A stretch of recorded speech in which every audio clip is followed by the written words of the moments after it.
Em 2019, a Netflix acertou em cheio com a estreia do filme espanhol O Poço. Impactante e inegavelmente relevante, esse filme não teve medo de expor a desigualdade social e o egoísmo humano de uma forma que realmente fez as pessoas pararem e pensarem. A premissa do filme? Uma prisão vertical onde os detentos dos andares de cima se empanturram de comida enquanto os de baixo passam fome.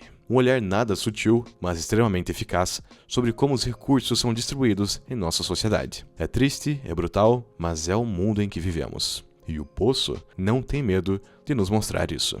Nesse vídeo vamos abordar algumas das nuances do filme que o relacionam com o mundo em que vivemos. Mas antes de continuarmos, considere curtir e se inscrever no canal. E caso sinta que tem algo a acrescentar na discussão sobre o filme, deixe aqui nos comentários, mas sempre de maneira elegante. Quem diria que a arquitetura sombria de um poço poderia servir como um espelho do sistema capitalista? Pois é exatamente isso que o poço faz. Os diferentes níveis da prisão, com sua distribuição profundamente injusta de recursos, ecoam um sistema de classes que impera em muitas sociedades capitalistas. Os que estão no topo têm mais do que precisam, enquanto os que estão embaixo precisam se virar com o que sobra, se é que sobra alguma coisa. Isso soa familiar? Deveria, porque é uma representação cruel, porém fiel, do abismo socioeconômico que tem dividido o mundo. A ideia de que a riqueza tende a se acumular no topo da pirâmide, enquanto a maioria das pessoas luta para sobreviver, não é nova. O renomado economista Thomas Piketty abordou esse problema em seu livro O Capital no Século XXI, e o Poço não faz nada menos do que trazer essa teoria à vida de maneira arrepiante. Nesse filme, a distribuição desigual dos alimentos entre os prisioneiros ilustra a lógica cruel do capitalismo. Os ricos ficam mais ricos, enquanto os pobres, bem, você já sabe o resto.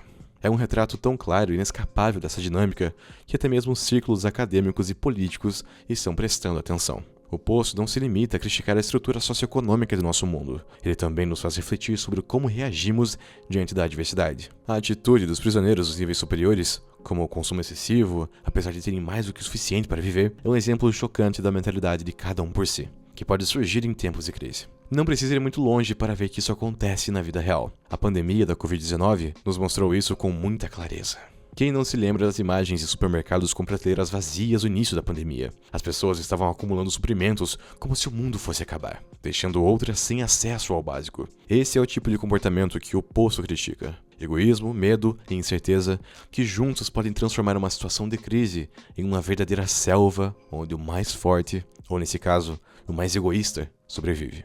E os demais, eles que se virem, parece ser o recado. Uma mensagem que o Poço recusa aceitar sem questionar. Não satisfeito em mergulhar apenas na desigualdade socioeconômica, o Poço levanta outra questão incômoda: o consumo excessivo e o desperdício. Em uma cena que parece um replay do mundo real, os prisioneiros dos níveis superiores do Poço dilapidam a comida que deveria durar um mês em questão de dias, deixando pouco para o resto do tempo, e absolutamente nada para aqueles de baixo. É uma metáfora cruel da forma como consumimos e desperdiçamos recursos em nossa sociedade, sem pensar nas consequências para o meio ambiente e para os menos privilegiados. O cenário da crise ambiental atual é uma prova viva disso. Estamos consumindo recursos naturais a um ritmo alarmante, muitas vezes impulsionados pelas nações mais ricas, e os efeitos estão todos à nossa volta. Mudanças climáticas, perda de biodiversidade, poluição, etc. Da mesma maneira que os prisioneiros mais privilegiados do topo do poço, as nações mais ricas parecem consumir mais do que sua cota justa de recursos globais. Então qual é a solução? Alguns argumentam que é o decrescimento, uma teoria que sugere uma redução deliberada do consumo e da produção para alcançar a sustentabilidade e a equidade.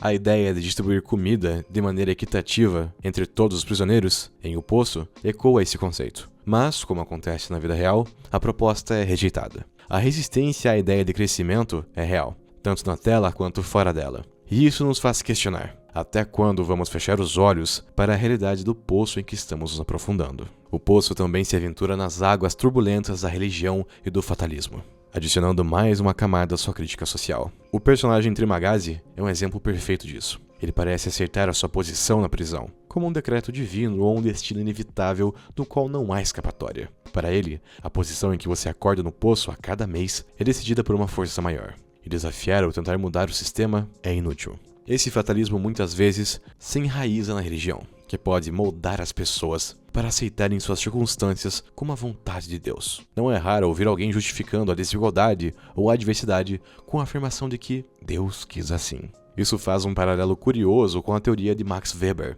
sobre a ética protestante e o espírito do capitalismo.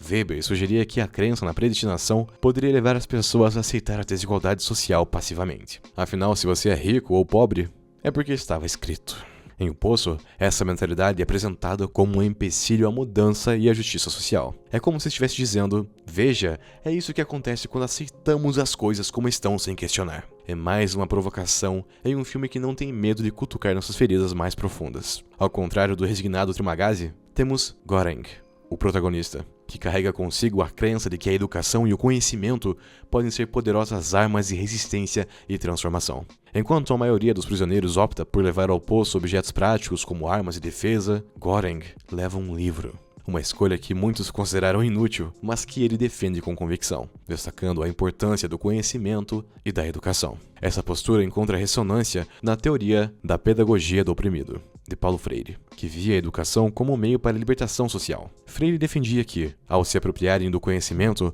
os oprimidos poderiam começar a questionar e desafiar as estruturas do poder existentes. Através de Goreng e o seu livro, O Poço, endossa essa visão. A insistência do personagem na educação e no conhecimento desafiam a opressão inerente ao sistema da prisão, sugerindo que a mudança é possível, mesmo nas circunstâncias mais sombrias. É como se o filme nos dissesse que, por mais sombrio que o poço possa parecer, sempre há uma luz no fim do túnel. E é essa luz que poderia muito bem ser o brilho do conhecimento.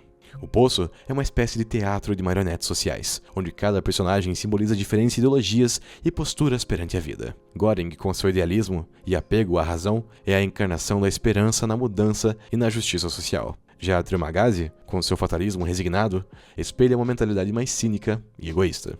Miharu, com sua jornada desesperada pelo poço mês após mês em busca da filha, representa a busca incansável por amor e conexão em um mundo que parece cada vez mais cruel e indiferente. Ela é a personificação da resistência humana e da esperança em face do desespero. E então temos Imoguri, uma ex-funcionária da administração do poço. Ela é a personificação da negação e da ignorância que costumam acompanhar o privilégio. Apesar de ter trabalhado nos bastidores do poço, Imoguri é impressionantemente ingênua sobre a vida lá dentro. Ela acredita piamente na justiça do sistema e tem certeza que a administração jamais permitiria que crianças fossem submetidas a tal horror. A negação cega de Imoguri à dura realidade do poço é um retrato contundente de como o privilégio pode criar uma venda que impede as pessoas de enxergar a injustiça ao redor. É como se o filme dissesse, acorda, você está olhando, mas não está vendo.